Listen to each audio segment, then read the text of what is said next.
Yeah. Nishajua tutapiga vigelegele kwa harusi yangu. Yeah. I think as you become an adult, you're 21. Slow down. As you become an adult and you're a descendant of the Western province, it starts chewing at you that I should own a cow. I should use this land. So say niko na mahindi. In the Irish culture, it's my family that pays dowry to the man. The babe pays dowry. Like wahindi, eh? God release me. Not here. Is Pointy better? Because Pointy also use it. I don't know. I don't have beef with any of them except there's this babe in primary school. Sitamtaja jina. Mtaje. Kwa nini? She used to call me a crossbreed. Chakula bani chakula kidogo. Yes, exactly. And maybe omena. Oh my God, thank you. But we got hate. Tushaikuwa cooked also us for saying that hatupendi omena. Me hadi niliambiwa na so una join niliambiwa na omena kwa comments. Kwani kuna pombe tamu? That's the question. Gani?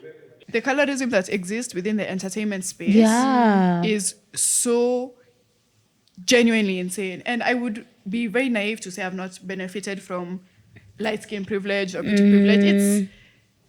It's pretty likely that I have. Because when I'm putting myself in a visible space, it helps to be conventionally attractive. True. It does help to be conventionally attractive. Ushaiona mse light-skin Mjengo?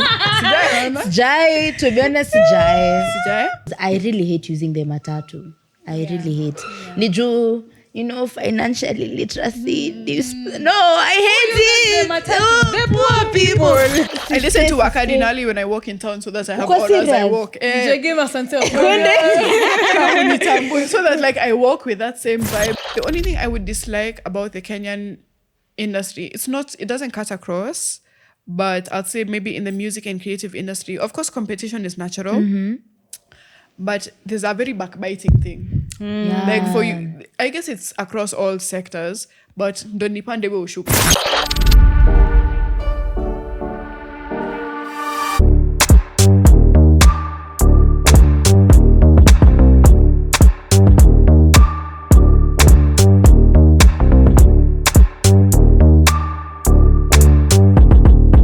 Hi, Wheelers. I listen to the JLM podcast. And I'm I'm Nyawangaa. Unataka kusema Nyawangaa? Nyawangaa. Hey, that's a lot of syllables. Nyawangaa. Yeah, Like that. Thanks, Okay. Thanks, but umeduel, unaweza fanya mash. Shangwe na nderemo. How you guys? Fine, amazing. Nice. I'm great. My ears are a bit cold. I've come with a Buddha from Karen. From Karen to Karen Thika Road. and It's crazy work. Like hadi masikio zako ni baridi. Yeah, a little bit. Okay, yeah. Yeah. Like umekuja zikipepetwa. Hey, I'm hearing It's fine. Yeah. But So, thank you for making time. Monge story na msewa boda. Hey, What have you guys talked about? Hey, we talk about a lot. So we talked about how like people mistreat their house helps. We talked about It's right there. we talked about how the woman he married is not the woman he loved, because the woman he loved went to Saudi Arabia. So now that's how we started talking about. Anyway, Damn. Damn. So sorry. Like unaona how long of a journey it is. Yeah. Hadi mnaongelea Life love story life. yake, love Man, they life. have 2 kids. And he With the still Saudi doesn't babe. love them. No, with the them. babe, he doesn't love, but he married her Why? Why did he marry? because they got pregnant with the first kid. Yeah, but I don't think that's a good enough reason to marry someone. Exactly. Oh my God. But I don't know. I'd rather be married before I give birth. Yeah. Not For rather, sure. I have to. Married. I have to. For sure. Makes things easier. Like, does it make things easier? There's legal protection. More like Okay. wezi niruka. Kipetero Natuliwana kiesu. mbele ya wazazi. Exactly. Yeah. But Mbele ya anyway, pasta. before tukue swapped up na stories, guys, welcome to 70-something episode 75, 76. And we are here with Nyawangaa, the one and the only. Podcasters never know what episode they're on. Even on Sandwich. So Sandwich. like, okay, no, they knew that one was 200 because it was 200. Yeah, it was monumental. But then the ones before that, We think it's one something. You Probably. never know. Like you have to be conscious to go to your YouTube and try see thumbnail inasema nini for you, and at times and you know we are doing this so much, it's easy to keep count, hard to keep count, but yeah, we are here at Unique Records. By the time you'll be watching this episode tutakuwa umeona ingine, but yeah, we are here courtesy of Unique Stationery. As you can see, it's a very beautiful space. Smart sana. Happens that we're shooting on Mother's Day. Explains leo hadi walitutengenezea art yenye inaonyesha strength for our mothers and love. Even Rihanna, you know that baby is pregnant. My sister. Consistent. Back She's my to sister. back. Niliambia tu she's my sister wakakata. Sisterko anapata kids mob. Yeah, Ni my watatu sister. sahi, like she needs to slow down. Yeah. Get off her. tell us, hey, ASAP. Yeah. He's doing as soon as possible, literally. Haraka. Hey. Anyway, yeah, so this is Unique. This is Unique Stationery. Stroke Records because they do pretty amazing things with artists. Kauna your tiny desk and having like really aesthetic performances. Now the background is stationary stuff. This is the first place I've seen that happening. So you guys check out their YouTube, check out their socials, check out everything wako hapo. And we're also the first podcast here, so so excited. Yeah. Nishajua tutapiga vigelegele kwa harusi yangu. Yeah, also for the drinks you'll be seeing neighborhood cocktails here and there. We'll talk about them as we sip. So yeah, welcome to yet another episode. Na feel vizuri ati tuna introduce partners. Wow. Inashow to growth. Yeah. Love it. Thank you for coming. Thank you for having me, Yeah, guys. unafilaje? Nasikia poa, nasikia smart. I was supposed to come like last week. I don't know. Yeah. Hey guys, for a fine girl, I dey work. You dey very work, much. nah? Let's not even get started. You're in law school. You're running Light Art Club, which I'm sure is a whole other thing. You're doing so many things. Man, Like, but like you're still a daughter. You're still man, You're 21 years of life. You're only 21. I'm trying to buy a cow. Cow. A cow. I have some land in Siaya. Ah, nice. So I'm like, all land I'm owners. making High five, high Hata wako five. na land Siaya. Hata wako na land Siaya. Yeah. Weka Mimi wa ng'ombe. Muranga. Mbona unaeka ng'ombe? But like Muranga heri kuna shags yako ni 1 hour. Mbona unaeka ng'ombe? I don't want to do something with the land. Me, I'm still ng'ombe. thinking to fence. I want to fence it first. My uncle fenced for me. Shout out Uncle Joe. Okay, nice. So you want to buy a cow? Yeah, but I hear that like 70 rack. Hey. Ama nianze na mbuzi 5K. Anza na mbuzi. With the goats. Mbona umefikiria kubai ng'ombe? Hivyo tu like irembeshe I think shamba. as you become an adult, You're 21. Slow down. as you become an Slow adult and you're a descendant of the Western province, it's just it starts chewing at you that I should own a cow. I should use this land. So say niko na mahindi. Umejipanga. Unapanda ama what happens? You go. No, I don't go. My uncle has somebody there. So like like you split your land among sons. So my dad's land, which is now my land, was akak. Next to my Uncle Joe. Sorry. Uncle Joe's land. So like when he fenced his, he fenced mine. Oh, So okay. he builds a home on his and uses mine to plant now like maize. So like question back. dividends. Dividends. Because the government Later. does that too. Yeah. So hey, tax. Okay. Una text your uncle. Umejipanga for a 21-year-old. Uko na shamba? Na iko na mahindi. Hey. Uko na mahindi. You're good. Mahari itabidi ikue crazy. Itakuwa time negotiations unajua msichana wetu ako na shamba. Unataka dowry yako iko how much? You know, the funny thing is, because I don't have a Kenyan parent. Okay, my uncle is like my parent anyway. Okay. But in the Irish culture, Oh, your dad was my dad was Luo. So you said you have some Luya. Okay, you get into it. my dad was mixed Luo, and then my mom is Irish. But in the Irish culture, it's my family that pays dowry to the man. The babe pays dowry. Like Wahindi, eh? God release me.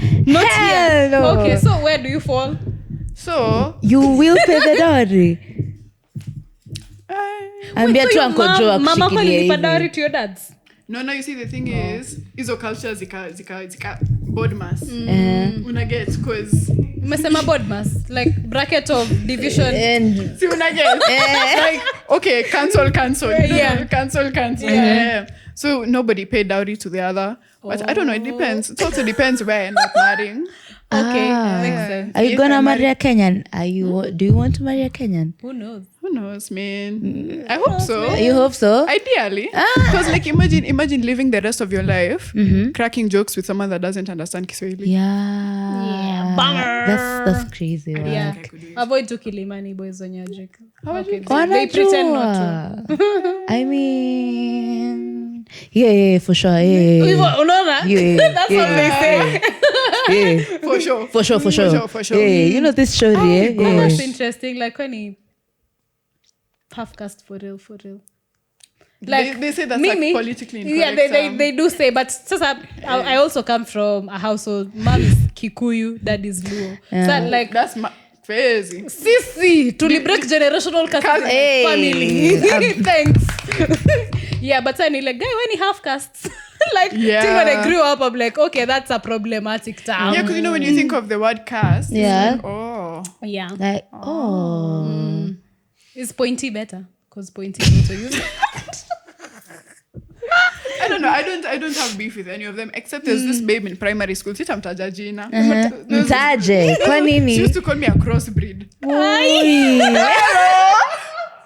Hello. Ni ng'ombe, bro. Guy. Tuteria na tu Japanese speech. Oh, Ile shit. abanirangas na sijui zebu. Nakumbuka hizo Yo, Borana. So you used to cry? No, I was just like, Bana. Really crazy, but Crossbreed was you a big healed. one. I healed. You But healed. like, I don't know. I don't think there's a word that I chukia. Yeah. Wacha nisumbua mimi. Kidogo tu niulize. Mike iko sawa? Hata kiwa mbali? Okay, sawa. Oh. Yeah. Tunaeka You keep forgetting drinks. our posture, Yeah. whatever. Oh, posture. Aya, sawa. Drinks. Ziko ready if Ziko at ready. any points.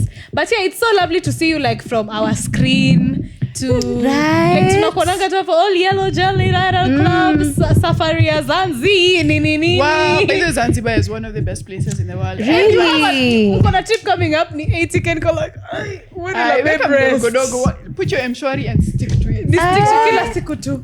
See, Kila I siku heard check box. they're taking money from Mshwari. Nata niko scared. Like people are complaining they're losing money from the Mshwari. Me, I lost money from, I don't know if I should mention this, you know. Just Need mention. to Takata because I work with staff. Money disappeared. Thing for Really? MMF yao. Crazy. Like okay, ilikuwa 2K but ni 2K yenye sikuwa nayo. Hey, tuke ni domo bro. Hiyo ni pesa nyingi. Anyway. Yeah, cocktail. Anyway. Priorities. Anyway. Yeah, What's your first impression of us? You're the one that I've been talking to. Yeah. So I could already tell like uko bubbly nini and everybody with locks is my Yeah. friend. So if true. wait. Nice. Smart. Yeah, thanks. Nadi tumedai sisi wawili. Hey. I haven't had a retwist since January. Oh, Really? uko tu sawa. Hadi my Uko tu loctician sawa. usually texts me. You got another person? Oh, you're cheating on me? Mimi sipendi kuretouch. I feel like my hair looks better without it. Yeah. I like your sound effects. Really? They add a lot of emphasis. They make me feel like yes. Yes. Yes. I'm not crazy.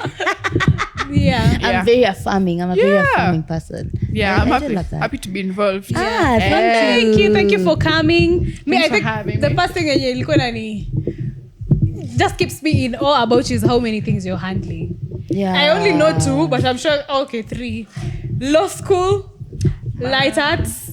You are a daughter. Being a daughter is a Is job, a guys. task. I'm only Being a child. daughter in my household is not a task. Me, I Okay. think I'm the most spoiled child ever because as much as I am handling a lot of Yeah. things, my mom makes it happen for me because she doesn't work like a 9 to 5, so she's always home.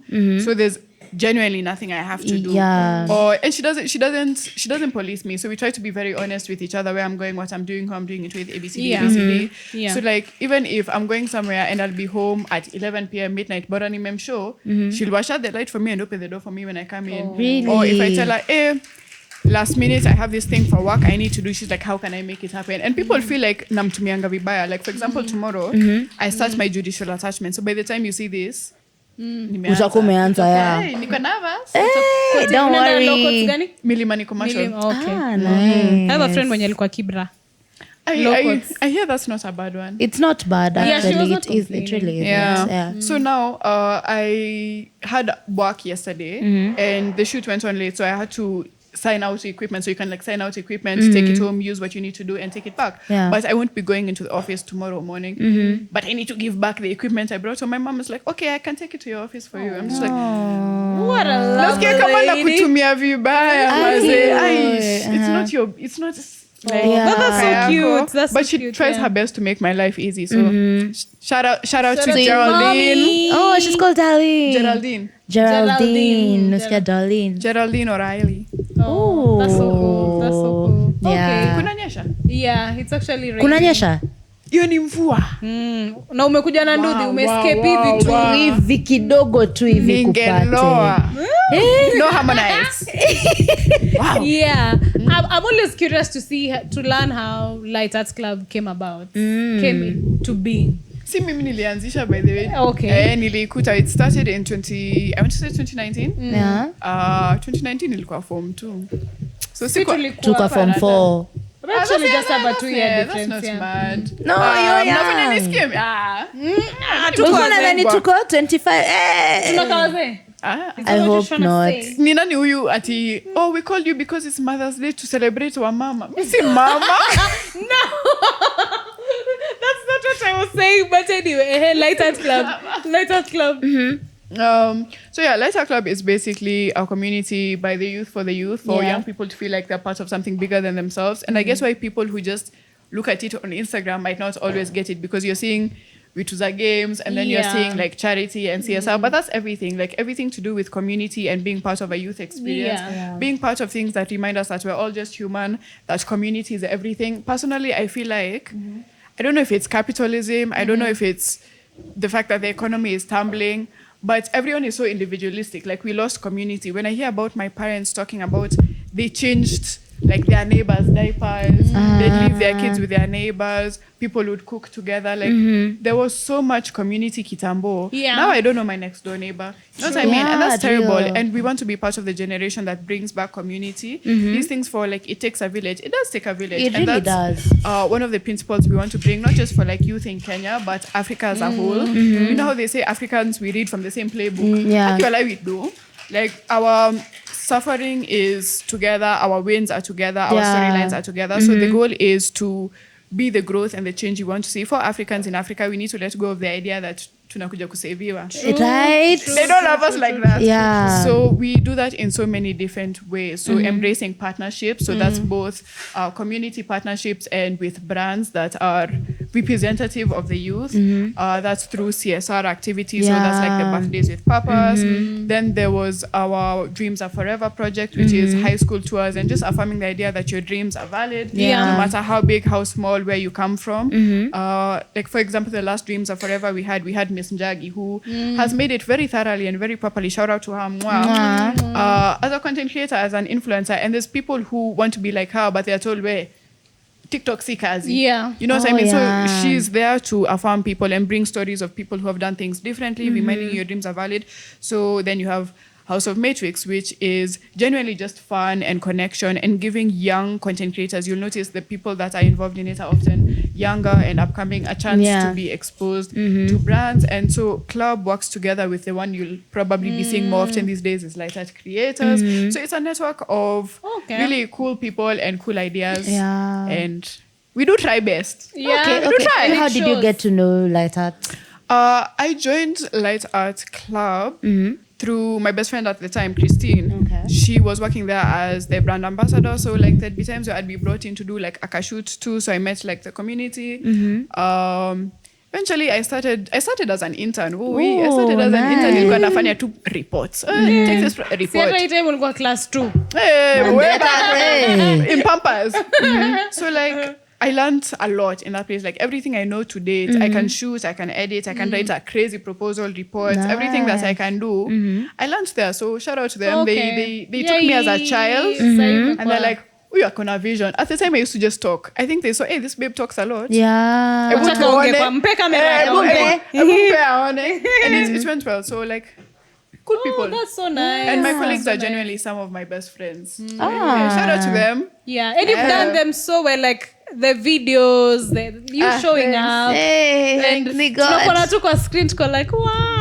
Walai. Now who be this? You know, sometimes I don't, like when I'm watching my content comes out, I don't watch it. Really? I've never watched any Light Art Club video that I'm in. You haven't? Not even one. You should try watch Except yourself, of course the ones that I actually. edit. The ones that I edit, I have to see. But like when ikisha postiwa, first of all, I don't watch it. And I don't read the comments. So if you guys are in Light Art Club comments telling me bad things, imagine Zizioni. So can I be messy just because? Yeah, okay. Okay. You know. I think I know. Yeah.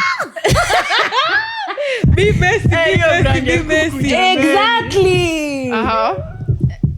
Do you actually consider it unhealthy? No, imagine there was so much context that wasn't put in place, but like the campaign hasn't ended, so I won't go too much into it.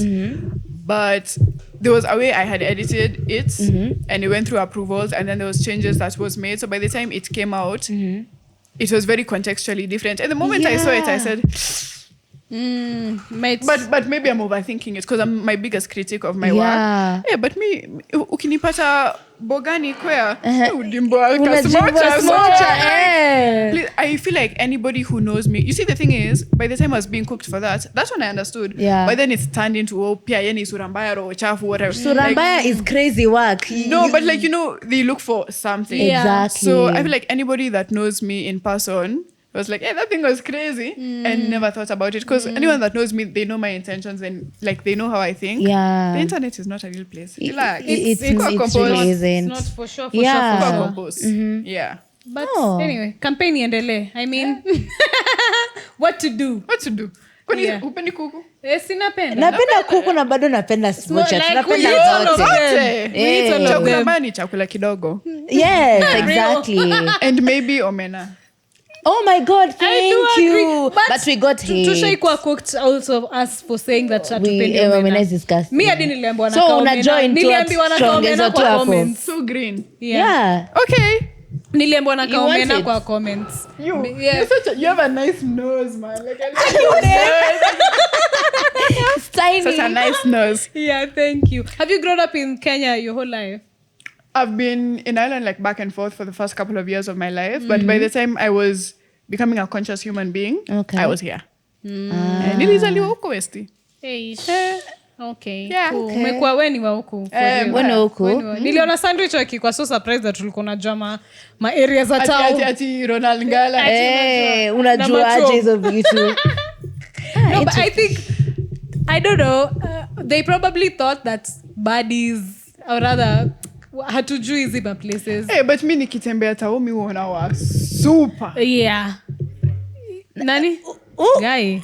What's a baddie by the way? Sijaijita baddie, so I will not say yes or no. Will you consider yourself a baddie? What's a baddie? I don't know Let's what a debunk body that. is. Is a body like A bad physical girl. appearance thing, or is it the way you carry yourself? I feel like I don't know, man. I feel like it's both, but mostly maybe physical appearance thing, no? Because And how you carry yourself. I think it's usually- more of how you carry Carry yourself. how yourself. you carry yourself ndo ina determine Because you kama can be ni pretty baddie. and then like kuna tabia tu funny. But nani atajua tabia yako kwa So simu? there's a Okay, how you carry yourself. But how I how want will to jua someone Nairobi know? ni dots. Kama uko na ufala, people will know. Me, no, I bet. Kama wewe ni mtu wa kuzima no, let me zima. not get messy right now. Wasi badi ka unazima we ni badi. Kama Sasa Slow kama down. kuzima, Slow nimesema down. kama wewe ni mtu wa kuzima zima kila saa lazima uzime. kuzima like Badi points simu, tumekupunguzia. kuzima simu ama Ona. don't judge people who zima. No, Don't judge them. Every time. Don't judge From a deep place. I thought this podcast was a safe space. Don't judge people who zima. It's not their fault. Pia mimi nishaizima. Yeah. Nimezima twice in my life. Oh. One of us seems to be very surprised. Who's counting? Who's Who's counting? counting? Exactly. Yeah. Nobody's counting. That's the thing. For sure. Mbona uzima? you just live through the night. But I don't drink like that. I'm not a fan of nini. Me too. Speaking of drinking, tuko na something. Yeah, but now we have a cocktail. We have a cute cocktail. We're supposed to cheers. Courtesy of Neighborhood Cocktails. Okay. For all your What color is this? Gray. drinking needs. It's cute. Wait.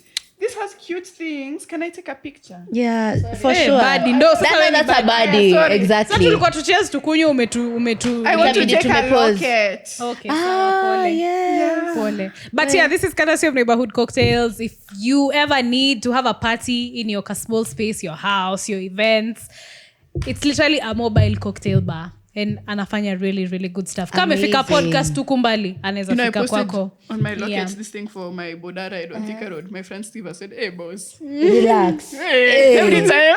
Boda. Yeah. Even I'm a certified nduthi babe, but niko na helmet. Even See, two cheers. Yeah. Yeah. I want to do that. I want to get a helmet. You know you can die, eh?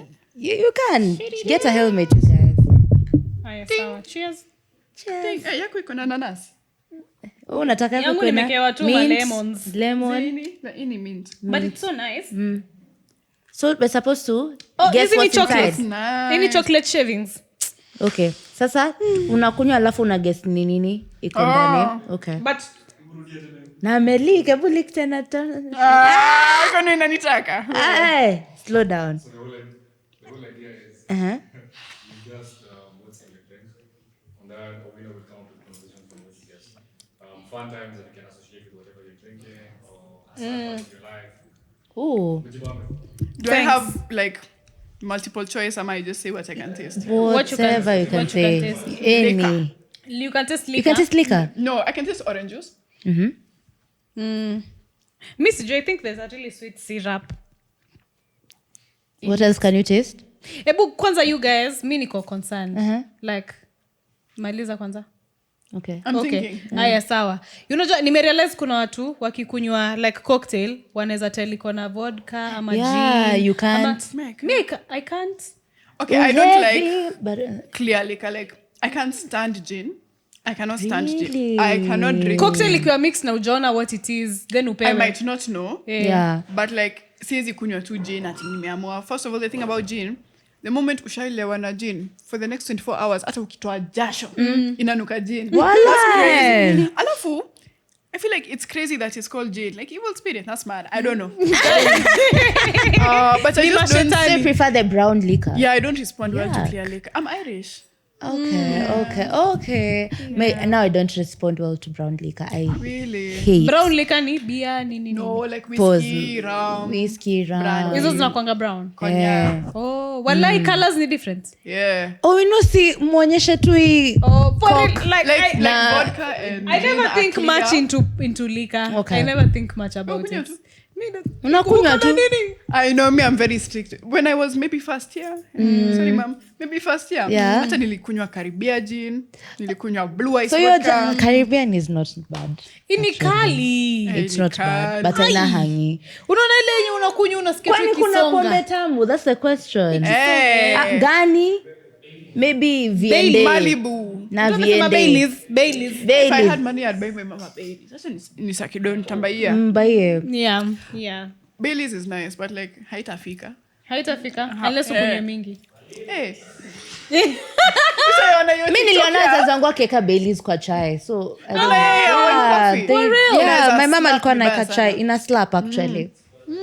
Ushaiona hii TikTok ya tunaweza kunywa pombe ya 40% bila food ama Ama 50%. Na food. nataka Kila mtu akuna wine. pesa. Nataka wine. Wine kwani ni Shakira. Toka nje. Nothing kills. Exactly. Yeah. Because what do you mean you want wine and you're going But wine out? is such a Wine good is drunk so feeling.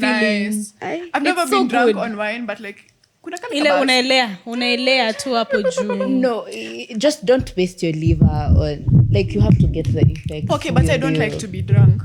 I don't mind Oh. being like tipsy, Ah, but when I start feeling they voodoo, gone. They're So me, chill. if there's a way I could get drunk without drinking, Ningekuwa ningekuwa alcoholic. Shida ni hiyo process ya kupitisha kwa esophagus, please. It's too Very kali circumstances sana. ya pombe. Like, oh my god. Ni kali Valid. sana. It's too much. Anyway, tulikuwa tunasema taste. Tulikuwa guy. Ndo ulikuwa na lamba, will you tell us? Oh. Nani anaanza? You will start. Nyawangaa. I'm trying to use colors to help yangu me. I can Kama ni taste orange pombe. juice, but sasa imeturn green gray Green gray. with white precipitate. Yeah. Precipitate is bro. diabolic. Wewe ametoka high school juicy for real. Na effervescence.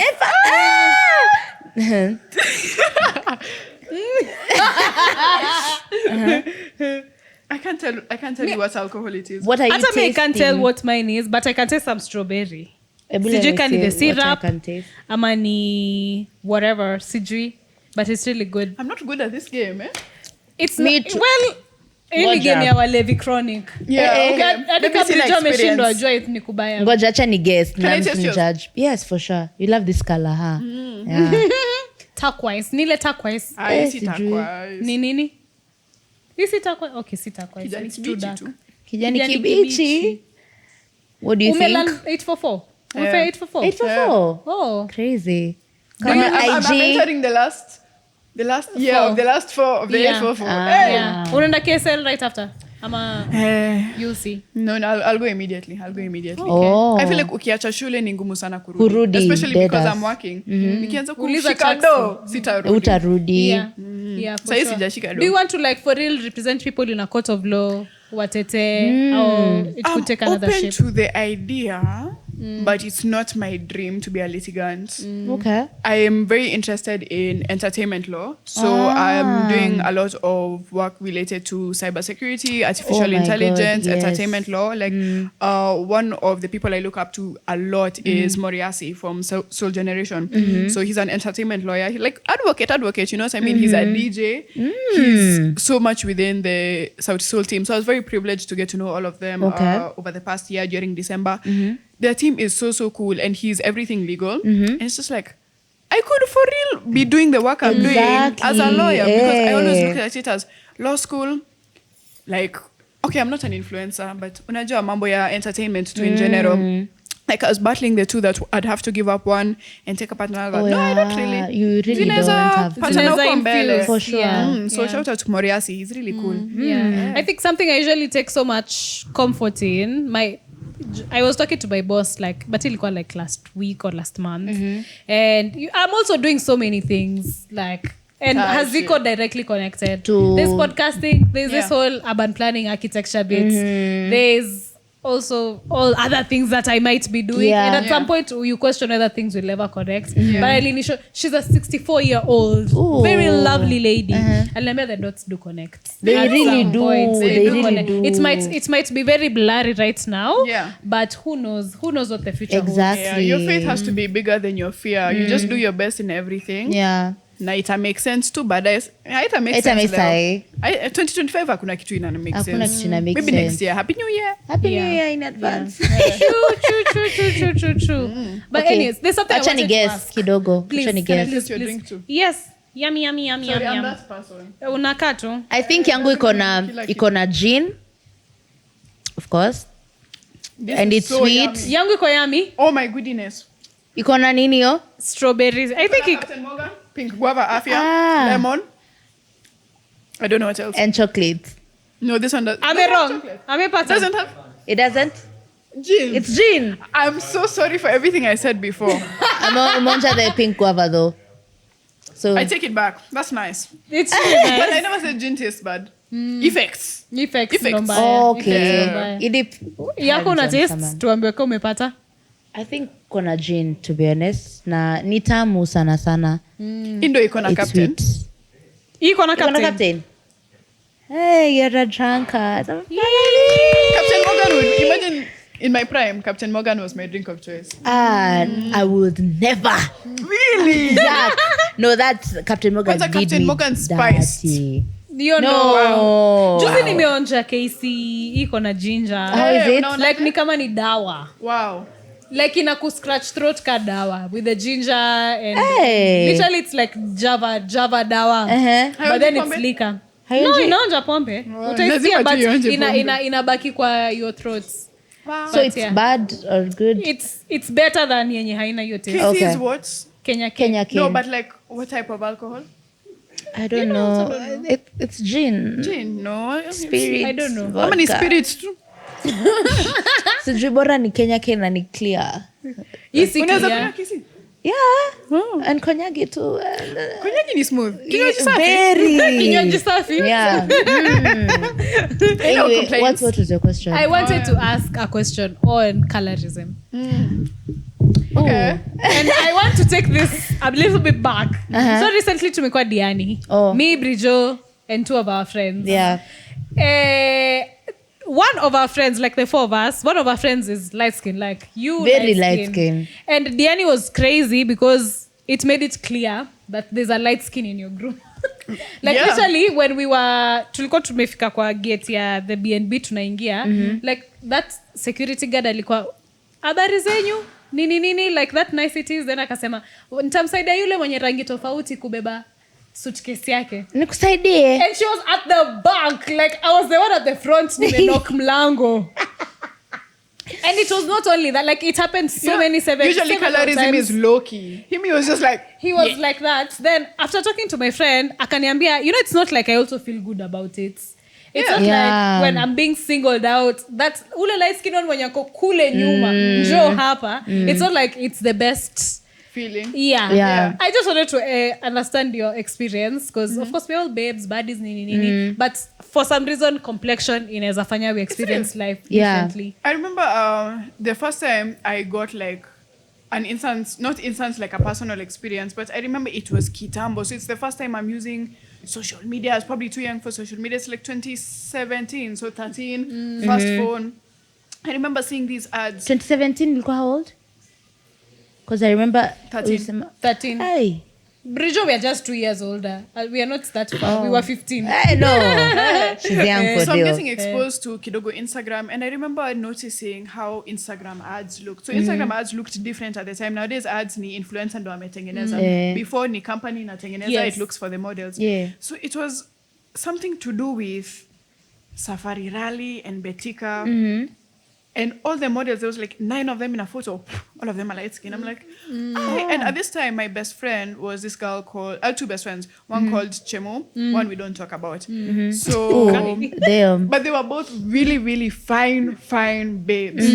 And they're both dark skin. So I'm just like, okay. But I didn't understand why it was weird at the time. Yeah. And then like with time now, as I grew up and I'm growing up with women around me who are dark skinned and we're starting to get attention from boys. Yeah. The attention was always different. The attention towards me, like, I grew up in this time where to be a fine baby, you have to have big bam bam. Yeah. You have to have a small waist. I never had any of that. I was actually quite small. And my friends who are dark skinned had the more ideal figure, but that was never somehow enough. Yeah. So it was definitely real. And as much as these things don't matter now, how men think of you, unfortunately, whether you like it or not, when you're 13 to 15, what that cute boy thinks of you matters in your head. In your head, like, it's for going sure. to affect your confidence. The same way you want girls to think you're cute, you want that boy to think you're cute. So they'd say things about how it would affect their confidence in ways that I hadn't experienced. And it's very real. And that was on a lesser note, because what men think about you ultimately doesn't matter. It really when doesn't. I saw it's a real thing that's so damaging is when I got into corporate. And I'm not in like hardcore corporate. I'm in this new entertainment era of corporate where everything is digital. Oh my God. The colorism that exists within the entertainment space is so genuinely insane. And I would be very naive to say I've not benefited from light skin privilege or beauty privilege. It's pretty likely that I have, because when I'm putting myself in a visible space, it helps to be conventionally attractive. True. It does help to be conventionally attractive. So I just have to work twice as hard to make sure that even if being pretty got me into the room, I need to work hard to earn my place there.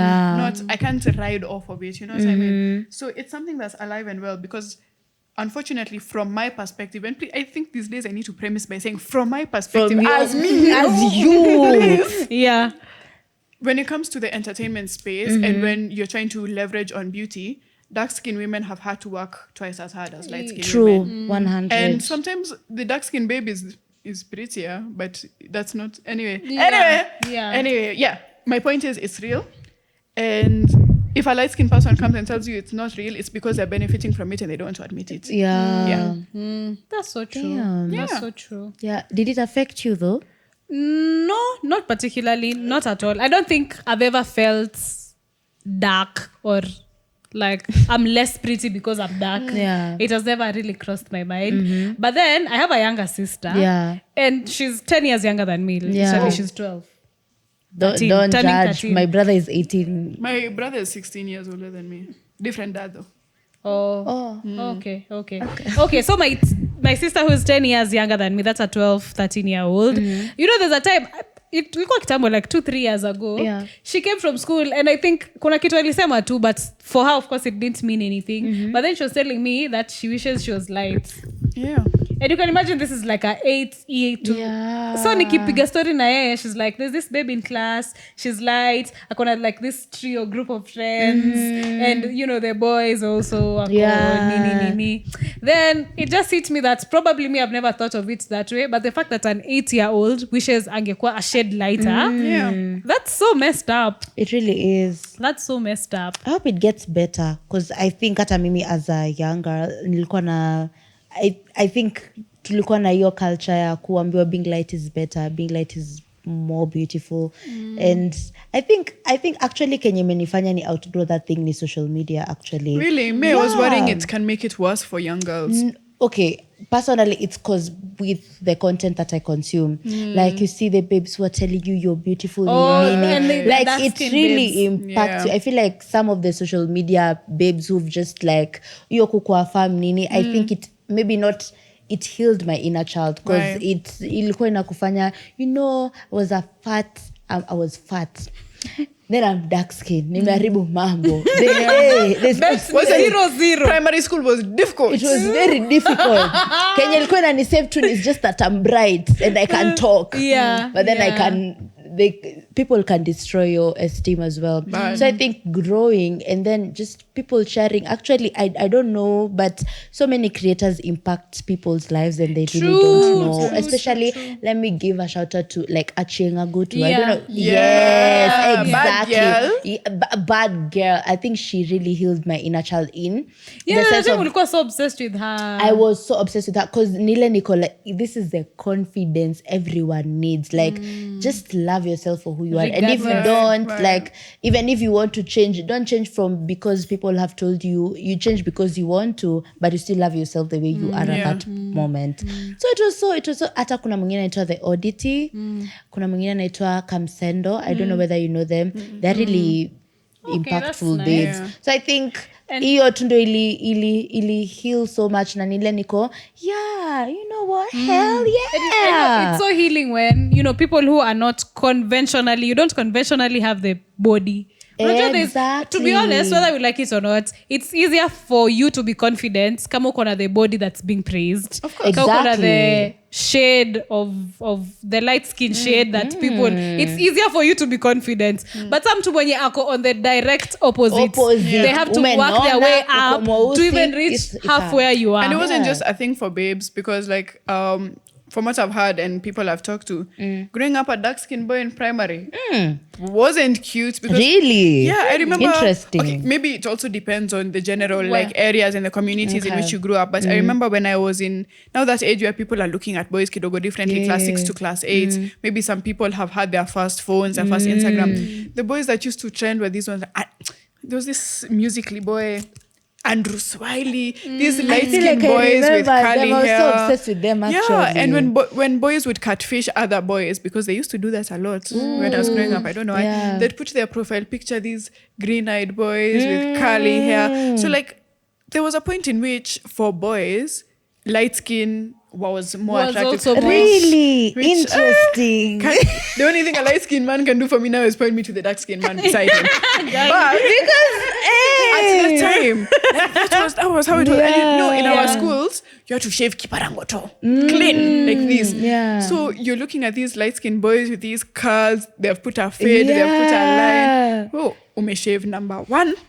Hivyo vile ulizaliwa. Na maybe uko na mashilingi, you know what I mean? So like it was hard for dark-skinned boys as well Really? at the time. Yeah. That's a different perspective. I've really never had like dark-skinned boys going through it. You know, because they're thing like, is, I think kinda tumekuwa these days I usually question whether when I see a certain scenario, was I conditioned to think about it that way, or has it always been that way? Because now the fact that we are surprised dark-skinned guys go through it's because now as we've grown up, tuna accept dark-skinned more. It's like tall, dark, and handsome. exactly. Sort of narrative. So it has kind of favored now the dark. And now we kind of think darker men are stronger. Darker men you know how are better people in talk blah, about blah, light-skinned blah. men.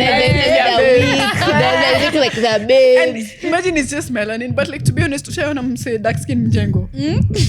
Light-skin. I'm say light-skin. Journal. Ushaiona say light-skinned Mjengo. Sijaiona. Jai, to be honest, Jai. Sijai? Yeah, ama wakapitiangi labda tu. Ama wakapitiangi labda. Like probably if you're light skin, you don't go through it a lot. If you're a light-skinned man that works Mjengo, please let us know you exist. Please, tujue let us know. there's We representation. exist. Tujue there's representation. Yeah, Because but like like, it's hard to beat the stereotype when there's no evidence. there's no evidence. evidence. Yeah. So anyway, That's quite true. You know, my next point may vanish off there. That's how you know the cocktails are kicking. damn. Zina kick. Yako me kick. No. You know, you had one before, one yeah, before. but Zoe bado has kick. Don't judge me when. I see, It says a lot. Nataka nikule hii matawi. The mints. Actually don't like mints that much. Ebu kulala. It's very Damn, who see him Kenya full for real. Right? And it's nice. No, be honest. It's nice. Si nimeikula. But ni poa. Mi ukula, mi nikipewa cocktail unieke fruits ndani, Eh, unakula. Hata mi ukula matunda. Si nitakula. Matunda ufai kukula? Mint I is may crazy eat work. it. But people consume things very differently. There's worse things to consume in this life. Nikali, the whatever. Yeah, but these are really nice cocktails. So yeah, I'm So- glad. Pretty privilege. You're glad you're going through it though. That's nice. A blessing in disguise. In as Glad much I'm as going through it is maybe not the case. It's like I acknowledge it exists. Yeah. But like sa nidu. Like that's something. There's the way nothing. you're It's out saying. of your control. your friend who was like told ati wewe ndo unachaguliwa like I'm not sure what to do. Okay, for her maybe that's when she can say no. Yeah. But like the way people treat you is not exactly within your control. Yeah, Unfortunately. exactly. You can turn down opportunities you don't feel you deserve. Oh, you but have. then hadi sangapi. Have you? Yeah.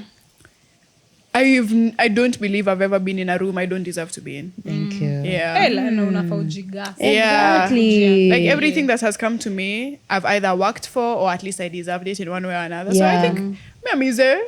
Some people might not see it like that, but that's okay. I That's like to think okay. like, for example, when it comes to my job, yes, maybe pretty privilege got me in the door, Yeah. but how many pretty girls have come and gone? How many pretty girls exist in this city? I've been there for almost 2.5 years. I can't just be there because I'm cute. Yeah. Itakale kamrembo. Ati mlipe salo. Juu ni mrembo. Yeah. Like, pretty privilege will get you a drink at the bar. It won't get you sustainability. Yeah.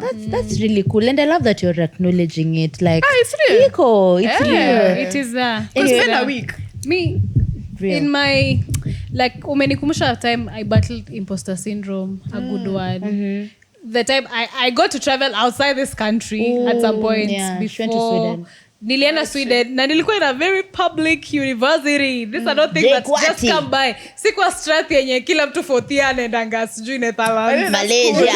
That's cool. So, Yeah. and you know, they only selected very few people from my class, like 3 people. And I remember before the flight, I cried.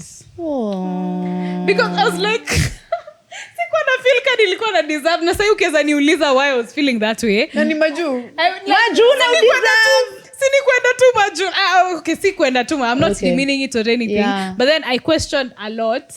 But then I also got to see that I've been working my ass off since school. So nikajivalidate. So siku hizi imposter syndrome na mimi hatuelewani. Very nice. Congratulations. The same way we usually say like God won't give you a battle you can't get through. He also won't give you blessings you didn't deserve. Yeah. Yeah. Anyway, what does your day today look like?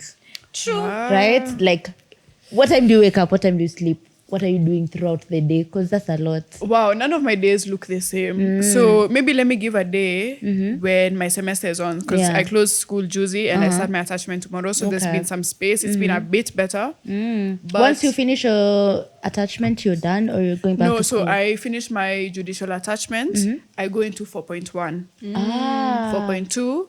Then I finish, I graduate KSL. Well, I'll join KSL actually before my graduation day. Because like I finish 4.2 April. May. May next year. So Inaanzanga Feb. Whether sijui? Inaanzanga Feb. Well, we have There's KSL two friends. intakes. There's 2 intakes. I think so. Because I have a friend who had to wait. Early graduate like June, July. Then she had to wait to Till enter Feb. February. Inshallah, I'll graduate. Now my ceremony will be in October. But that's only if I don't... There's an exam I did called Atasita Sema in case nirude. But because I don't have any retakes, I don't have any missing marks. Like I'm on track to graduate on time. But that unit showed me Shege. Oh, 3.2 law school. Humble. Hey. Humble. Any pride I had? It's So- gone like this.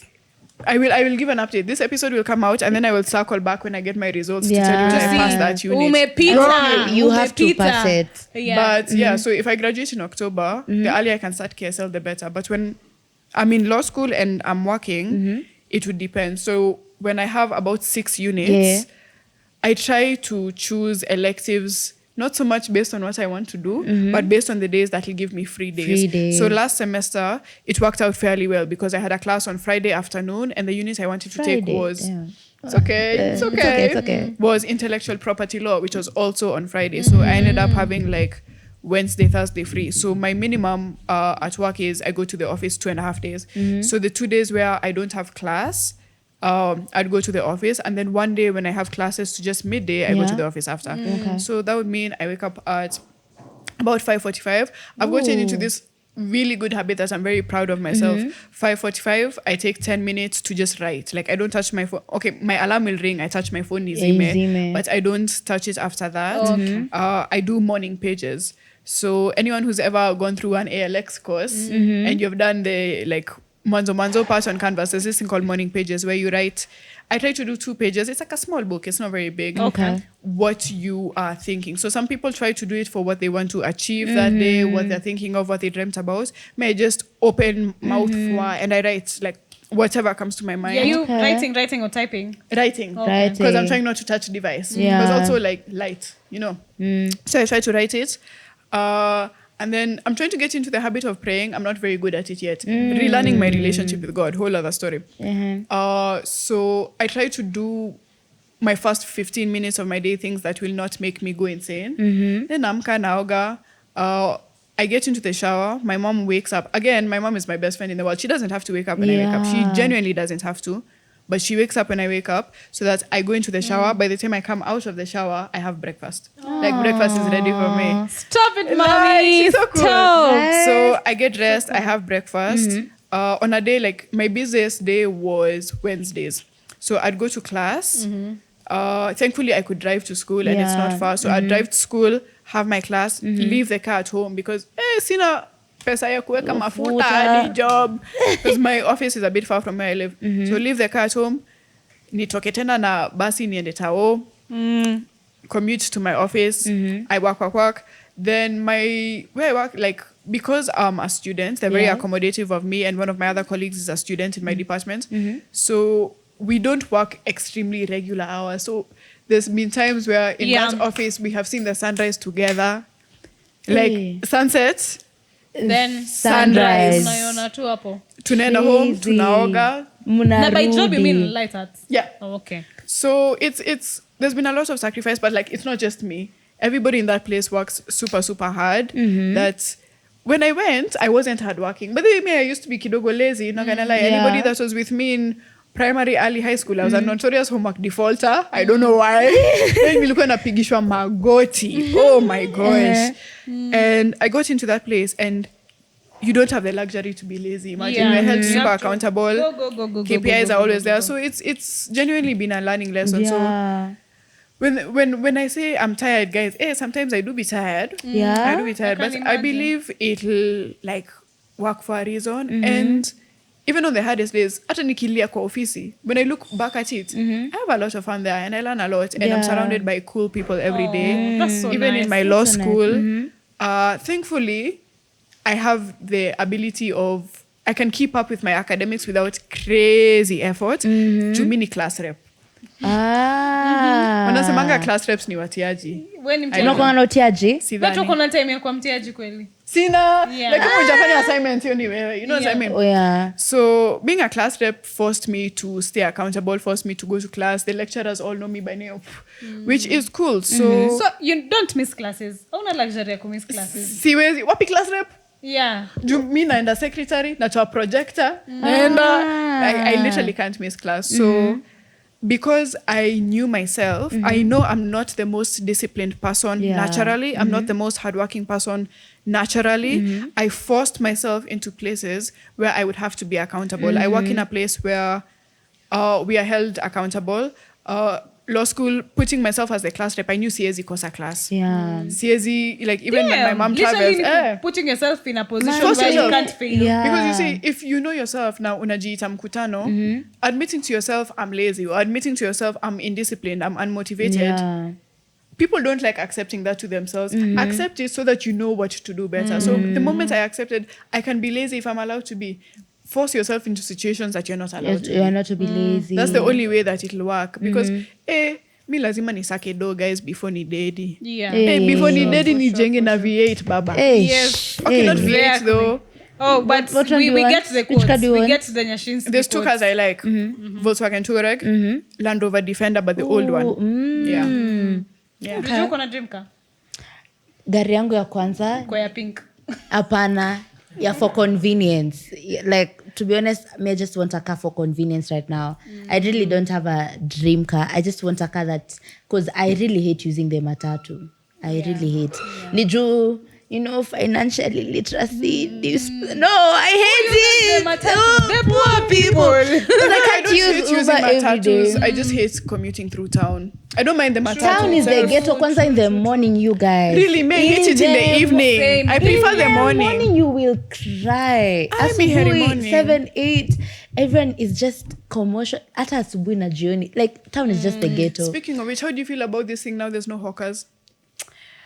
There's no hawkers. There's no hawkers. Well, they're kinda there. Me, the last time I was in town. Fukuzwa. So it was in the middle of the day because I went to do my nails.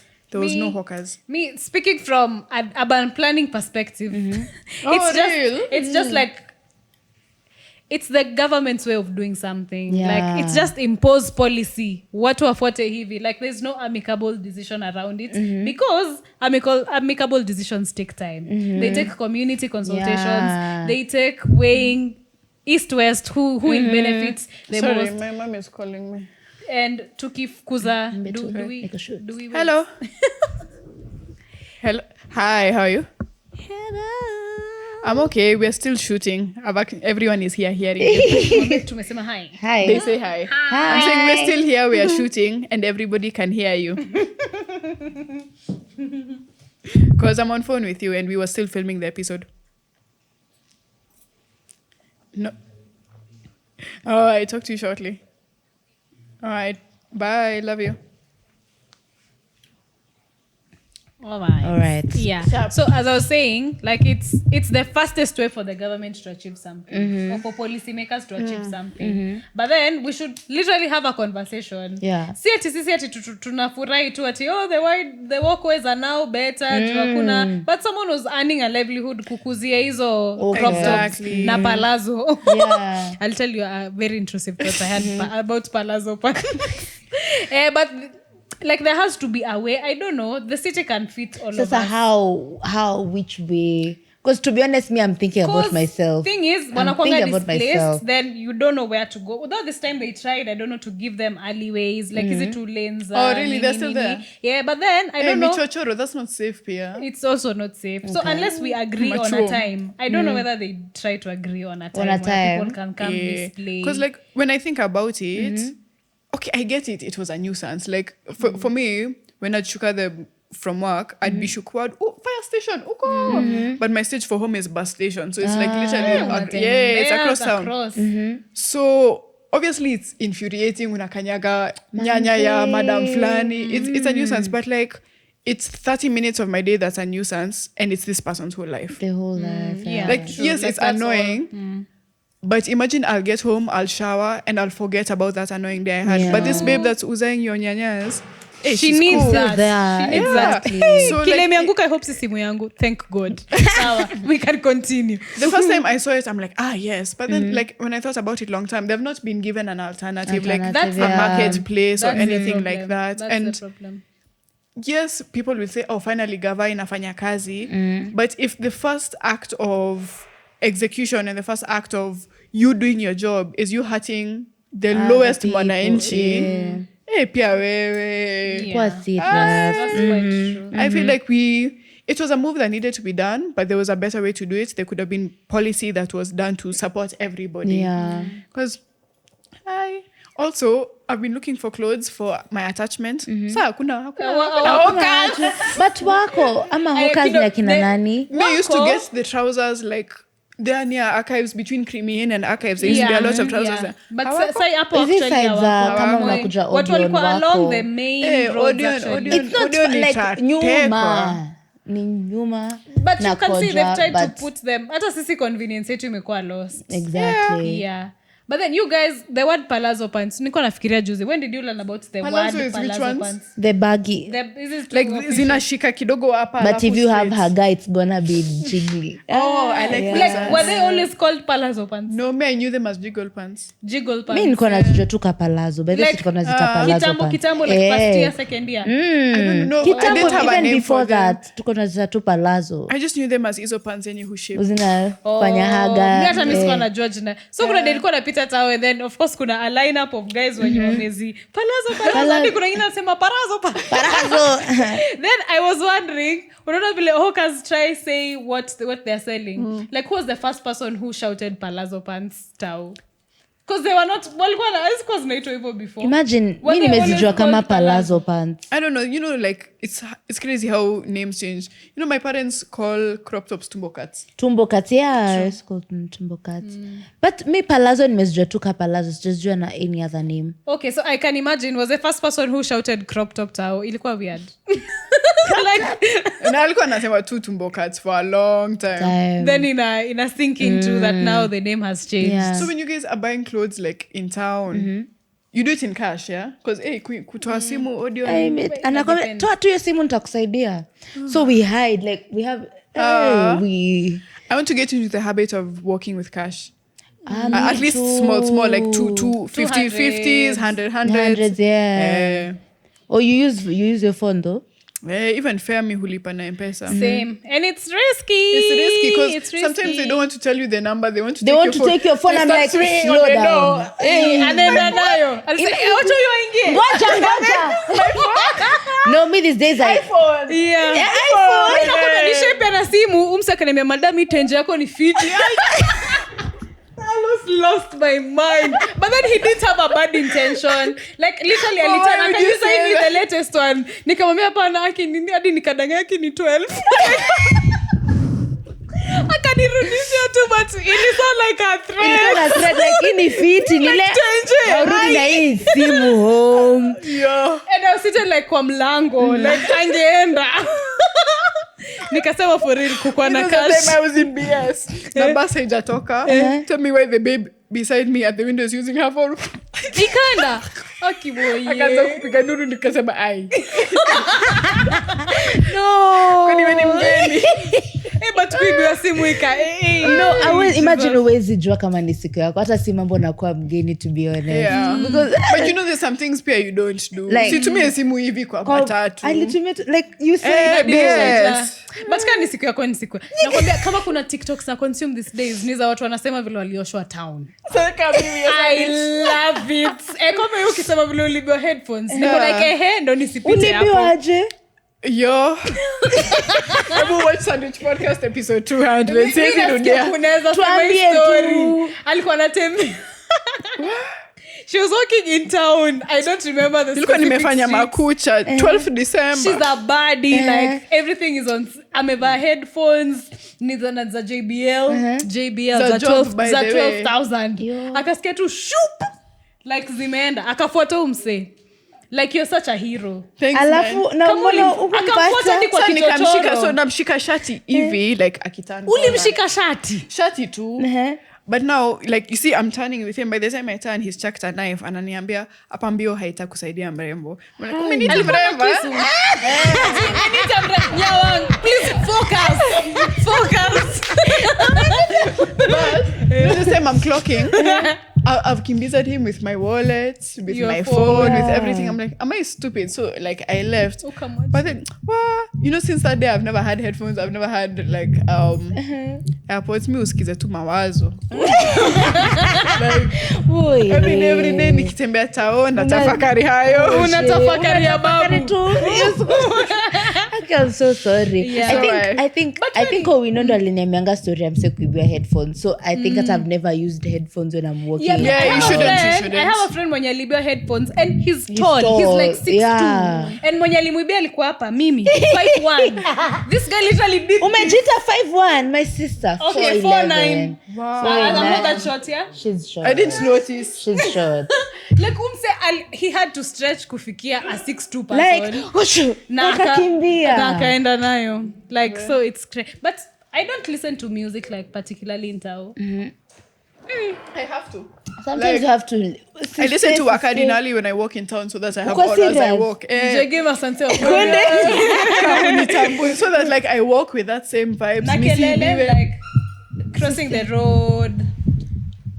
Utatumia tu macho. Macho tu na unafuata tu venye watu wanavuka barabara uko pia unavuka tu. And also Na wamesema Nani ni mrembo? Like, Sasa so like si umeniona me by the way I cross the road si umeniona. You've seen me. Hawezi kanyaga badi. Hawezi. Sheka nyonga na boda. Ushakanyagwa na boda? Walai. Tao tu. Ilikurusha? Zizi like ni ile tu. Hata mimi. Kama pole mrembo kwa. But you know the worst thing in town, the one that now they need to ban for real. You know those things the potters use, those metal. Oh, is it? Yanga.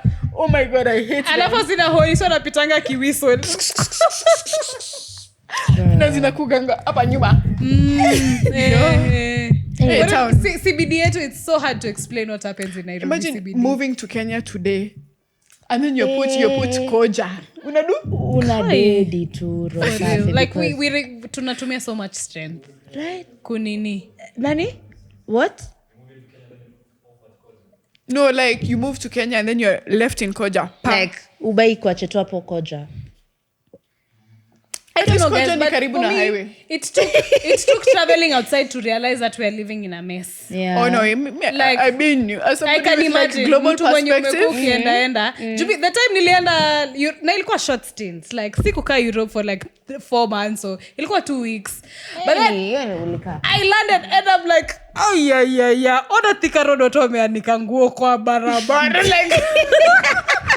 Like for real, we're living in I can imagine mtu mwenye ameishi in another whatever European country for 50, 60 years. Akikuja here for the first time, it's almost unbelievable. Yeah. Like we're living in chaos, but they're working. They're working. The chaos are working. Okay. Nigeria is even worse, yeah? I bet. Na watu ni wengi. Watu ni wengi. It's so hard to police a lot of the people. global perspective yenye nimekuwa nayo is people here are inetangwaje sikuwa mistreated kukuwa undervalued like especially like customer service like 40 if you're paying like maybe if your gross is like 40k that's kidogo money Yeah. considering the work that you're doing in customer service. I think even the my former boss alikuwa anasema watu wanavaa na nalipa pesa kidogo sana. In Europe huwezi kuwa nalipa like that. Salaries in Kenya are low. Yeah, very low. Yes, I think you're specifically sana customer service like that's kidogo money like nile. They're really happy paying that amount. So it's massive like cheap labor. Exactly, that's Slavery. Yeah. I mean, when you have so much unemployment, if there's someone willing to work for 5K, so utampea 5K. Na pia si ati your business or your company is making returns mingi for you to Kenya afford ni ngumu. a 70K person. Yeah. But a 5K mnaenda tu. But salary ya 5K in Nairobi. 5K Nairobi sio ni fair na ni hivyo. So unakaa wapi? Unakaa tu rada. Uwezi kama hali. Hakuna pali unakaa. Oh, I have an intrusive question. So in your bio, say you bite men. Like, Oh, is it TikTok. to scare? Yeah, It's supposed to scare off men, but you know what's my number one DM request every day? Can you bite bite me? me, Can exactly. you bite me? Wanakuuliza can you unasema you bite me. Yeah, like it's supposed to be As I mean, threatening. it's not threatening. It's like, okay. It's not threatening. Right. Change it. It's not. Even stay away. It's not. It's Yeah, it's supposed to hell. be scary. Yeah, she's into cool down something. you, She's into something. By the way, that's on TikTok. My number one DM request: can you bite me? Kai. That's so crazy. It's not scary. Yeah. It's not. But you're not a man. I'm not trying to scare you. But no, I'm saying from a man. I know men. I don't know. No, I don't know. Do I make you nervous? No. Oh. No, uko nervous. No. Okay. You want to make me nervous? Wait. Hey. Mama, mbona una ini ya country gani? Yeah, see, Kenya, Uganda, Tanzania. Eh, pole. Nini? Pan-Africanism. So politically correct. Kaishi. When was the last time ulienda Ireland? Umesema ni Ireland? 2020 yet. 2022. Kai. So uko na Relatives ushago yako huko. iko majuu. Na Siaya pia. Na Siaya. Achana Hata mimi ya Siaya babe. Nyar Siaya. Mini But ushago bonde. yako iko majuu. Yeah. Wow. Technically. Nice. Yeah. So unaendanga kufanya nini? Like, what do you do when you're uko? Visit family. Chill with them. Tour places. You have friends there? Nah. Oh, it's just family. Yeah, just family. Sasa ukwangi uko most of them. Ulienda high school gani kwanza? Juu ulikuwa 844. Consolata. Hapa Wayakwe. Okay. Oh, yenye napitanga na shanga kina nani wanasoma kwa barabara. I don't know it. Iko side gani? You see where, like, how will I explain? What's near there? Yeah, but you know where Delta Towers is? You see the mall. Yeah. Loki opposite the mall, pale to West. Unaipitanga like Most likely na iko kwa barabara but iko nyuma hivi. Your church. Beside the unaona church tu is a school. Consolata. Bana si shule tu ilikuwa kwa barabara deep inside. Gani? Pangani. Yeah. Oh. Yeah. Niliitwa huko. Ai. Na ukwenda? Mbona ukwenda? Thank God. Sai ni wasama better. No, See they're plating hair. Is that any better? me, by the time, say I did KCP now in 2017. So 2017 was the year of my girl's fire. So after my mom saw that story, akasema hakuna mtoto wangu anaenda boarding. So nilienda Konso. But niliitwa Pangani. Ulitoa ungekuwa Pangani. Nilikuwa sawa. Imagine ungekuwa sawa. Haikuwa mbaya to be honest. Na ungepata good friends actually. Mbona mnacheka? Mbona mnacheka? Ni kama walisoma huko. I'm pretty sure they're thinking of the allegations zile za the babes who did dirty to the Ochi. Oh, is that what you're thinking about? No? But that's something Pangani. people You had an ex from Pango. Alikuwa ameiva? Yeah. Pangani girls tend to be pretty. But then also like it's not the graph. Yeah. Graph as in? Do you believe that the beautiful prettier the women are crazier. crazy? The prettier the crazier. I don't think so. Are you crazy? Well, tunajitetea. I don't know. you know. No, I don't think so. I don't. No. I don't No, but think people for Twitter will say yes. Yeah. But I'm not. Wait, ati she tried to burn your place. Yo. I mean, what did you do? It's not her fault. What did you do? Wewe kama mwanaume. What did you do? Two sides of a Ulifanya story. nini? There's two sides of a story. What did you do to trigger her? Will you cheat? Will you cheat? She was just crazy. Itaskika.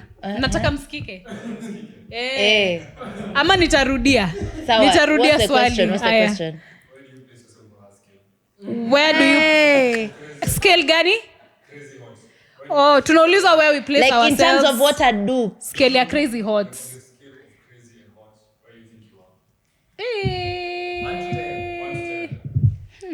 I think I'm a 9.5 on both. For crazy. I'm a crazy, I can tell you for sure. Where si pangani tena? No, wacha niseme yangu crazy 8. Really? Hot? I don't know. 8 2, I don't know. No, But zina match up. You are a crazy one, you know? I don't think so. Imagine. No, let me. I don't know. Okay, wacha ni share an instance. Mniambie kama this is crazy. Yeah. Like, let me share an instance. You did. The craziest thing when I found out there's a nigga who did me dirty. Right. Like, he really did me dirty. And the first reaction was, there's a babe who told me she can roga people. I've never shared. Napenda story. So there's a babe who can roga people. Like, she told me, like, by the way, him come and he real. Like, and she has rogad people before. Ulimshikilia kabote. Listen. What a story. We listen, we don't. Hapa ni bauya. Yeah. We listen, we don't judge. We listen, we don't judge. Kama mnani judge by the So when this babe told me, I was like, so nikaambia, ndo alikuwa na namba yake. Nikaambia, give me the number of that babe. We need to talk. So when she gave me the number, alinipea the wrong person because walikuwa na share names. So when I was texting, the person was like, by the way, nilikuwa natuma view once, nikimpea the stories. Like, maybe I take, like, you see the way you can talk, like, on streaks, but now view once. Yeah, but I'm you're taking, sending like, random photos. A random photo, then I'm texting the story of what is going on. Then I'm like, I want you to help me roga this person. This person really did me that, and I wish the worst on them. Kume, the person I've shared the number. It's the wrong person. It's not them rogi. Hey, the person nako. Hey, wao ndo ulinikokublockia sasa labda tu huyo mtu angekuwa na cheese hapa town. It's so crazy ulikuwa ready kuroga mtu. I was so angry, but I was acting out of emotion at that time. So when then nikirealize when the person to mad the streak niko, wait, alituma sasa na picha ki reply. Niko, oh my god. No, it's not you. And I'm telling Owinako like, oh, I thought you were saying this person. Mi siku expect unanitisha namba ya mrogi. Exactly. Niko nayo. But mbona unanitisha? Hey. So when the person is sending the picture, when the view once na kituma na the reply, I'm like, you're not the person. You're not the person. So mi niko tu it was jokes. Unajua hii ndo content creation, hivi ndio unatiz watu. Kwani wewe hujui marketing? Uko shocked. No. I don't believe in those things for Uchawi are real. So you believe? They're real. Those things are bad. Mimi ni journalist review akasema it worked. I'm like, yeah. Like a 60 something. She's a babe, she's a baddie. Ako 21, 22 like us. Like young Nico. But you see even the Lord was directing me to tell me to slow down. Ako pangani. But you see the Lord was telling me, Savannah, slow down. Then I just relaxed. But okay, let me not say the other one. Okay, acha niseme ya mwisho, but niliomba na nikarepent lakini. Okay, sawa. Acha. So after niona hiyo high work, nika Google YouTube. How to roga someone? Yeah, like I was like, I was at that time. I'm not gonna lie. At that time, I was wishing the worst on that person, and I was like, I'd do anything to just see them. What part of the country was he from? What part of the country was he from? He's just Kenyan Tanzanian. Pia yeye ni mrogi.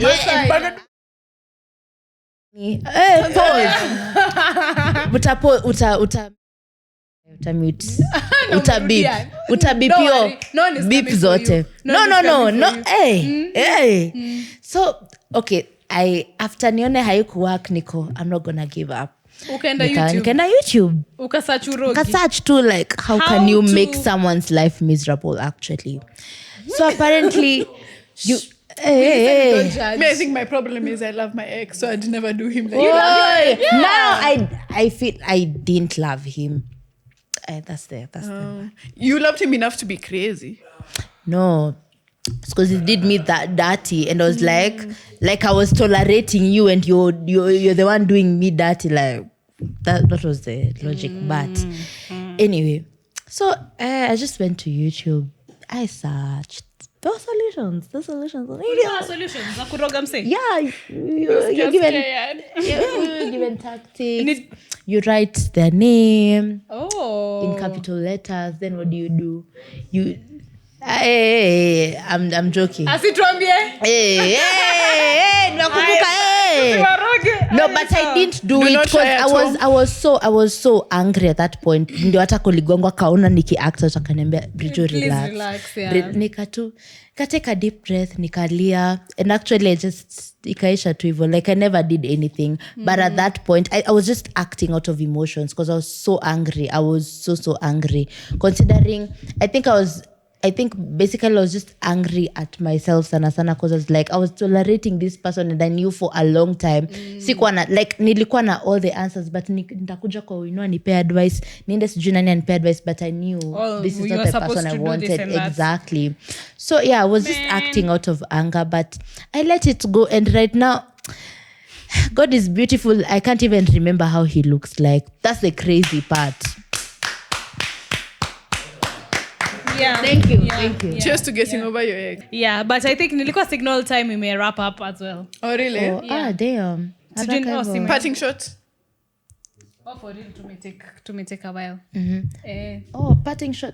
Tumeongea sana. You're much said. Even though Even the trust of launch. Yeah, that's how we soft launch the second episode. You would? I would, but not on a border. Please, hell yeah. usifike na masikio baridi. Usifike. Nitaingia tao, alafu ni take border. Okay, but that shortens the distance. Karen hadi hapa ni crazy. It's a bit mad. It's a bit diabolic. But sisi kujudge. Nishaitoka Lavington. You know, I saw an email from Uber. Ati, you're one of our most frequent border customers. Join this competition to win a helmet. Yeah. I didn't get helmet. Really? I didn't get helmet. Hey, wana award there. Si mimi napandanga sana. Kwani wewe unapandanga mara ngapi? Nalipianga Uber One to 50 bob a month. Hiyo inamaanisha? It gives me discounts on Uber, and then it gives me no promo. It gives me discounts on Uber Eats. So like on Uber Eats, I don't pay, you know, those service charge and delivery charge, you don't pay those. And then it's like, you see the way supermarket, you get points. Yeah. So you get points. So when I'm getting Uber Eats food, sometimes it's minus 10 bob, minus 20. So Yeah. that's small. And it's 250 bob a month. So I'm like, okay, it's just fair ball. Okay. Interesting. Try. Just get a helmet, to be Yeah, I'll honest. buy. How much is a helmet? I don't know. I got it from nakwambia hizi vitu zenye mnaniona na flex nazo ni free things. Since you've been doing this light art club for a while, what has been your biggest challenge? Imesikika? Because we can rudia. Okay. Oh my gosh, this is my boss. So, Boy. she's being asked what Slow has been the down, biggest Savannah. challenge of growing Light Art Club. Yeah. Yeah, The biggest working challenge. there and also building a community actually. Yeah. Second question is the creative industry as a space. What do you hate about it and what do you like about it? The Kenyan creative space. Second question, what does she like /hates about the creative space?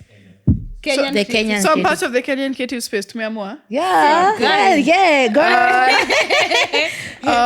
So lighter, definitely one of my biggest issues was imposter syndrome. Yeah. Every day I'm in spaces where I'm like, what the hell am I doing here? Like I'm often the youngest person in the room. I'm entering a room where people have degrees on degrees. Mimi niko na KCSE certificate. Yeah. Not feeling like I belong was a big issue. Building a community is hard. Trying to change people's mentality and realizing that we need to build each other, when everything against us is saying we need to strive for ourselves. Yeah. That can be difficult. Pushing the importance of community can be difficult.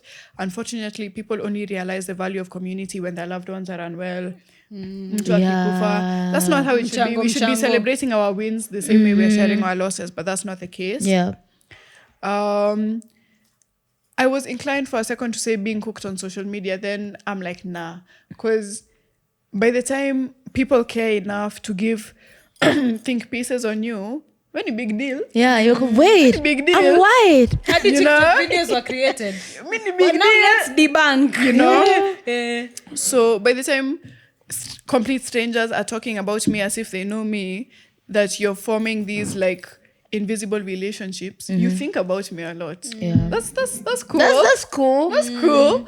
So that hasn't really been an issue, but I would be lying if I said like the first few tweets you see, sometimes in a pinch. Obviously in a pinch kidogo. for So sure. being a public, I don't want to even call myself a public figure. I'm not half as big as most people, but generally being known in the public. But I'm pretty sure like a quarter of Kenyans have seen you on their For You page. Yeah, at A least once. three-quarter. It's bittersweet because like a lot of the things in my life that I would have wanted to be private, like the fact that my relationship ended should have been just between me and him. I saw people on Twitter saying, oh, Alena Maju, uyu alicheat, uyu alido. Like it was none of that, you know what I mean? So people like thinking they know you is very weird. People form very genuine parasocial relationships with you. You have to be very conscious of everything you post, every move you make. Yeah. People forget that I am genuinely a younger, like Nezenda Bukla, and I might want to give someone a wine, and I don't want you to record me ndo tumem too. Like I just wanna be me. So that element of losing a bit of your privacy can get a bit strange. Okay.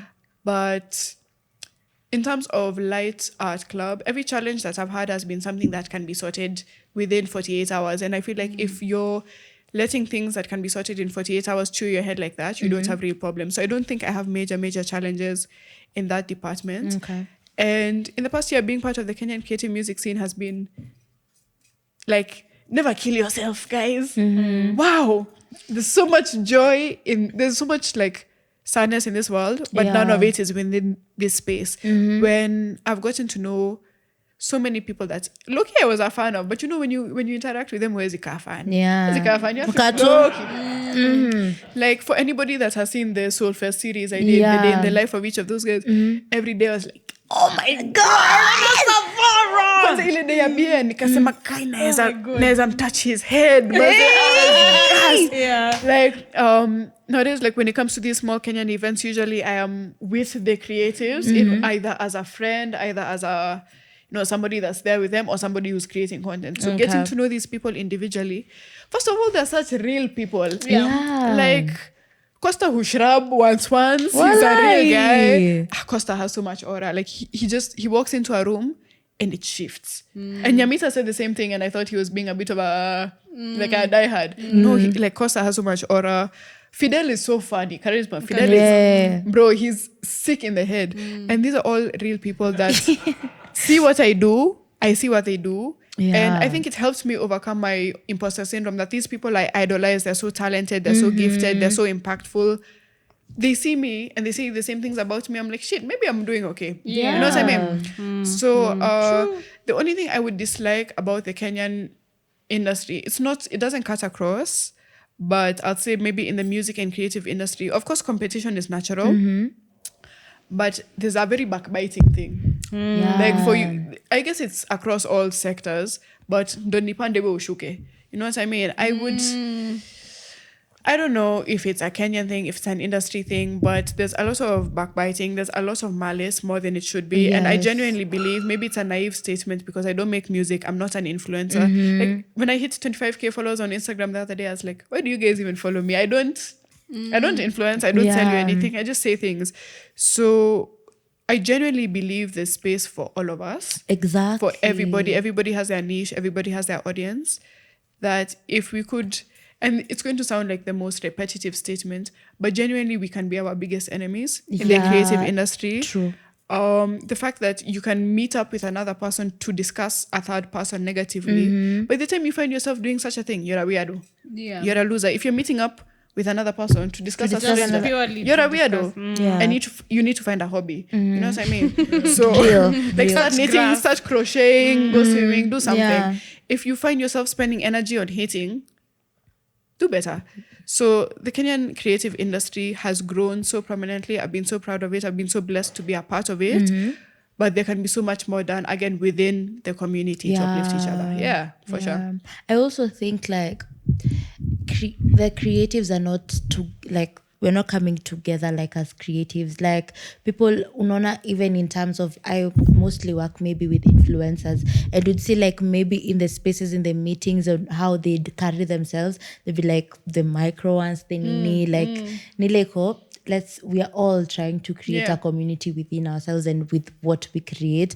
And people don't like working together, and I don't know why. It's so easy, because I feel like it's very easy when creatives just come and work together and we support each other. Like so I feel powerful. like so many creatives keep things that they could help the people and they could make it easier for the people who are upcoming in this creative industry. So Yeah. That's why like within Light Arts, so Light Arts Creators is like kind of like the sister to Light Arts Club. Because I've been close to the community, I've been able to work with them, understand more of what they do, connect with the influencers that they work with. And the way you say, they work with micro, they work with nano, they work with, the bigger Macro, influencers. And they have these summits and they bring these people together. And these influencers, even the ones with 4K followers, have such innovative ideas that they can share with Kina Jagi, Kina Albi. I tend to people believe with even the 400K. most creative people now, the upcoming Yeah. creators, they So- are so, because they're themselves. Yeah, so and- shout out to Lighter Creators. Like what they do is really connecting people that would have never gotten the chance to connect. And it's super impactful what can be done like together if we stopped this thing for we're in competition. True. Because imagine there's so much space. Exactly. Because I think Kenya Linibo, I think with the Dentsu drama, like where this babe Tatiana, actually we had like a conversation about it. Okay. Like when she was like saying the way that was really unfair, like contracts mnapapo kwa gate, things, all the things that went through. Alafu these people who came at her, like you with your 2,000 followers, you with your nini, like why is the first thing you're bashing because of the numbers? And she's just saying what maybe she thought. Her experience. Exactly. I don't know. I feel like I can't even comment on things too. I don't know the depth of the story. Yeah, me too. Yeah. But it sounded like there was a lot of different perspective on it. And someone has an opinion, someone has an experience, they feel a type of way. You might not agree with it. But bringing them down is Not necessary. But also as adults, you need to realize, imagine you're not in trouble. You can't be in trouble with another adult. They can be angry at you. They can be disappointed in you. They can disagree with you. for sure. But you can't be in trouble. Yeah. Niko na an analogy. Time yetu inaisha, but I'm a big Game of Thrones fan. And I'm like rewatching it for the third time. Imagine itabidi wamekulipa. Purely because Watakulipa. HBO pay dividends. for real media Game of Thrones. So there's this place, kuna character named Jon Snow. Bye. And he is trying to unite two different groups of people who have been fighting for the longest time. The Because- Targaryens and the... si Targaryens au wildlings. Kuna Okay. wildlings I don't na have kuna- not watched the au show. people of the north, like watu si wildlings ni watu like wame grow up in the bushes and always wamekuwa enemies na now the sort of civilized groups of people. And now he's in a position where there's a greater enemy. Kuna watu wanaitwa White Walkers. White Walkers I know them. are literally people who have resurrected from the dead and they want, it's literally an army of dead people. And they're about to come attack them. So Jon Snow is seeing the bigger picture. He's like, we don't need to fight amongst ourselves. And there's White Walkers. White Walkers wako na ni an army of dead people. So count everyone who has died towards like wanafufuanga watu wamededi. And it's so hard to kill like one person. So he's in a position where he's a leader and he's trying to unite a group of people who have always been fighting. But then it's because we're going to fight this bigger war. And he's literally killed for it. And Jon Snow dies. but ana resurrect. Season 8. No, he's there. He's Nisha there. Kitambo. He's there, but ana dead at some point. But anafufukanga. Yeah, but then Amen. it's literally the same thing. Like influencers wadogo like mtu wa 200k na 4k wana fight over something very small, Yeah. but there's someone bigger benefiting. Yet we all need to fight the bigger war, like together. But then I also don't blame people, because at times uko na machungu ya vitu zimekuwa zikihappen at your local level. Uko like, ai mbona mimi naendana na nani na ile day alinikosea. Yet you all are supposed to bag this big deal, this big brand, and if you worked together, mtalipwa wote vizuri. Mtalipwa vizuri. Kama hamge gatekeep, if you are not very capitalistic, would have been better. But at times it's hard to see, but then also it really is. Just think things from a leader's point of view, you see why things can happen the way I'm they saying do. I feel like the brand ndio ina benefit, because if Brand you ndio don't know benefits. exactly, because if Brand you ndio don't know your benefits. worth, and if we don't just come and just work together and know like this is how I'm supposed to, like there's so many things zenye tukikuja tu kama community as creatives na to discuss, unajua level inapanda, like unapata kuna mwenye labda ako so exploited anafanya their best na hajui naona Kenya amepata ni sawa but hajui so I'm really praying for a time where Kenyan creatives will come together, tutakuwa na superpower. But some of them are like Iskode kina Mwirigi, Mluo. Those guys have literally lifted each other to the top. Real. Like collaborating videos and making skits They even together. talk about this is oversharing. Oh, but it's okay. No, but they can openly discuss about their rate cards, and they're like they know how that's there's how we this should do nigga it. charge. Yeah, That's how they we do. should. Okay, cool. It's That's how we like should do because I'm like hey, Mwirigi aliambia this and this and this, and I'm like oh okay. Unajua kwa just. Unaweza kuwa una charge 20k and then mtu mnashare follow ana charge 100k. Na analipwa. Exactly. Because now brands literally nimeona brands wana receive rate cards in silos. Like kila mtu ata DM yake. So mwenye ali rate 20k atapewa hiyo 20k. Mwenye ali rate 150k atapewa. And no one will know what the other exactly got, so talking about it actually really helps. So because kuna hiyo nitaambia after next episode.